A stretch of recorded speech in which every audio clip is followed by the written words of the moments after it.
Knock, knock. Who's there? Emily. Emily who? Emily nobody that just wants to put a bug in your ear, wanting to utilize your open door policy. What I want to talk about here today is micromanaging. Is micromanaging good or bad? I can see the good in micromanaging in a sense where if it's not controlling, I can see where micromanaging can be good when it is given lessons, where you are teaching someone, where you are leading by example. But micromanaging can be detrimental to the supervision as well as the employees and the overall total work environment. Here are some reasons I looked up and I wanted to share, and just put a little bug in your ear, just like, because I know I don't want to be one of those people. I want to grow old, but I don't want to act with my mind in being old. Like, why would you hire young people with an old mind? Why would we continue to act in ways that have hurt us for so long in the old ways? Like, why don't we still ride in buggies? Why are we still in city streets riding around on a horse or something? Some places we still do ride on horses, but like riding around in buggies. Why do we have updated cars from hundreds of years ago, but our mindset is still the same as hundreds and hundreds of years ago? And I just wanted to talk about that today because I understand micromanaging, the word, and I understand, well, employees don't do good, so we have to micromanage them. So I just wanted to share what I'm thinking today is here are some reasons why it's generally considered bad. It brings about decreased morale. Micromanagement can lead to low morale among employees, as it may make them feel unvalued, untrusted, or incapable of doing their job. So let me give you an example of that. When you lay down the law, per se, when you lay down the rules, are you thinking outside of the box? So if you have employees that work all shifts, right? And then you give instructions to supervision to say, watch these employees, make sure they do not bend over in this corner to tie their shoes, that they must go into the right corner to bend over to tie their shoes. But without even thinking, has that particular employee been off duty? What was their schedule for these employees that are coming in and don't know what is going on in the organization for us to say, you have to stay in the left corner to tie your shoes. And if they get out of that left corner and go into the right corner to tie their shoes, they must be reported. And they walk in and it's like they have not read an email.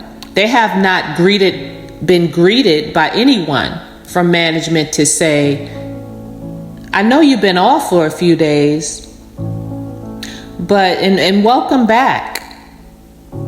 Now, this is what is going on. And this is why you're not allowed here, even to get your shoelaces for the shoes that you need to tie from this area, because this is what is going on. I know you haven't been able to sign into a computer to know what's going on because you've been off duty, right? But what we do is we send the dogs out, the big dogs, the little dogs, the middle dogs, and it's micromanaging people, trying to manage people and find fault in what people are doing, and not realizing that we're not communicating well with our people. Another one would be it can cause reduced productivity. Once you send these type of people out with this type of mindset without training them in how to approach people, instead of that demanding, that control that we're so used to, because society has it where we have a control mechanism about us. That's just the way we are taught. That's the way we believe to be for many years. And that can cause, like they said, reduced productivity. Constant oversight and micromanagement can stifle creativity and hinder productivity, as employees may feel constrained in their decision making and problem solving. And then you look around like, where's my staff going? Why is everybody putting in for other jobs to leave? It surely can't be me. It surely can't be my department. Oh no, it's always the little people on the totem pole. Not the ones that are given the management. Oh no. Right? Another thing, it can cause limited growth.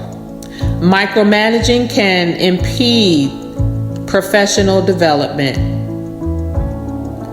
When employees are not given the opportunity to take on challenges and learn from their experiences, their growth may be stunted. What do they have to look forward to? You come by and all you do is complain. All you do is gossip to those that you like, and then make others feel less than. I don't find that too productive. I mean, it may be productive to some because we are all different. I understand. Another reason why it can be bad is increased stress. The stress of being closely monitored and having every action scrutinized can negatively impact an employee's well-being, potentially leading to burnout.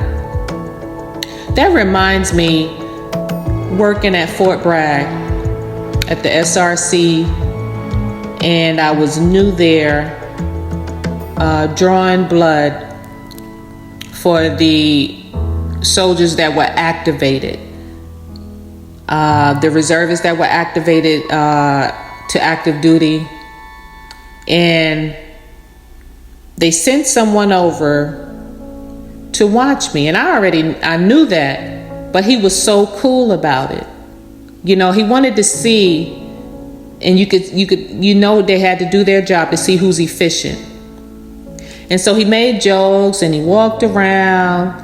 But soon as I stuck that needle in the arm, he came over and watched the technique, right? But see, he knew when to come over, because when you're drawing blood, you can't take your eyes off the vein or what you're doing. And the way he did it was just so cool, without hoovering over me to make me nervous, hoovering over me to let me know that's why he was there. Right? It's a way to do things. It's a way to say things to people. Another reason micromanaging can be bad is strained relationships. Micromanagement can strain relationships between supervisors and their team members, creating a tense and unproductive work environment. The best work environments I have seen is when management works with their team.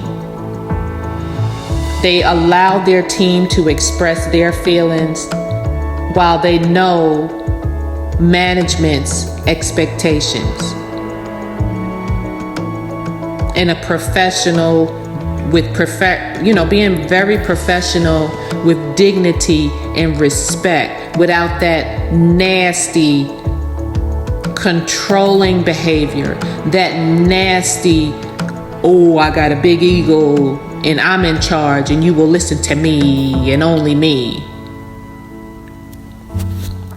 type of way of being,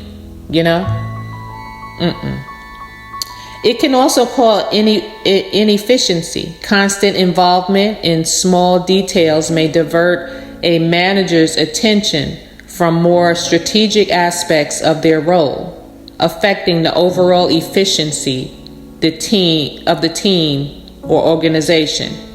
When everybody be like, I don't care. Who cares? I'm not going above and beyond. I'm not going to do my job to the best of my ability. I'm just waiting my time to get up out of here. I'm just here to collect the check. I don't care. And that can be from working to McDonald's to working at Subway to working with any type of customers, working in healthcare with any type of patients, any type of customers, wherever they come in at. So in here it says, while some situations may require closer supervision or guidance, we understand that. That's normal. But when I'm trying to tell you, when you teach people and you talk to people, they will go out the way. They will want to learn. Treat them with dignity and respect. And communication is key. It's generally more beneficial to foster a work environment based on trust, open communication, and empowerment, encouraging autonomy, providing clear expectations, and offering constructive feedback and more effective approaches to leadership.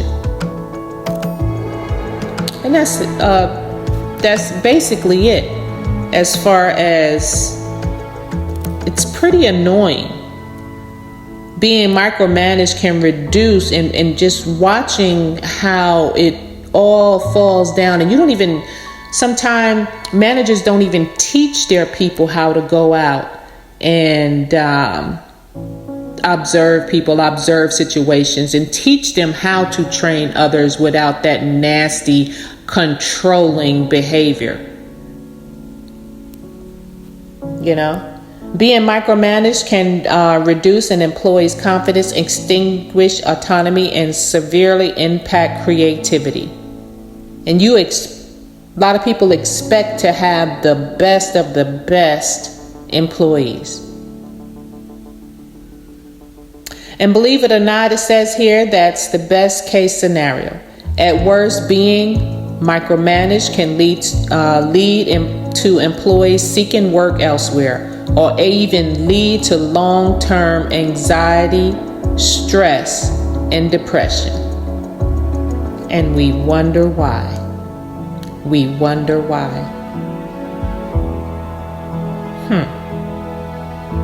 It says here, why is micromanaging wrong? Micromanagers also often display lack of trust in their coworkers and subordinates, and often also work poorly with others. Micromanagement is all about excessive control and is often associated with a lack of freedom and creativity in the workplace. It's just, I'm sure, working around people that you see are being micromanaged, it's sickening. But then again, like I said, everyone has their opinion. Some people will get offended when they are told something because of they've been around and for many, many years, and they don't want to hear anything. And because they're in certain positions, they're just a one-track mind and that little box over there, reaching out that box with a golden wand. Do this, do that, and do it the way I say it, and shut up and don't say another word behind it. And then turn around and have no employees. Interesting. Micromanagement.